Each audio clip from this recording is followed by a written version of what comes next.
আমার স্বামী এনেছে নবদ্বীপ থেকে নাটক করতে গিয়ে।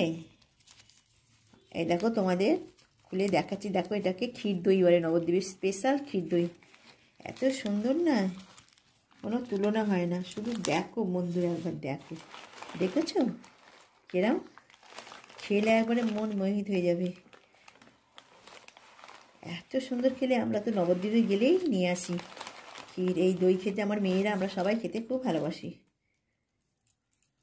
দারুণ দারুণ, ফ্যান্টাস্টিক। তোমাদের কেটে দেখাচ্ছি, দেখো একবার, এত সুন্দর, পুরো ক্ষীরের মতো। দেখেছো? এরকম উল্টে দিলেও কিছু পড়ছে না, দেখো এত চাপ। নিশ্চয়ই যদি তোমরা কেউ নবদ্বীপে যেয়ে থাকো, এই দোকান থেকে কিনবে নবদ্বীপের দই। খুব সুন্দর খেতে, খেলে আর একবার খেলে বারবার খেতে ইচ্ছা করবে।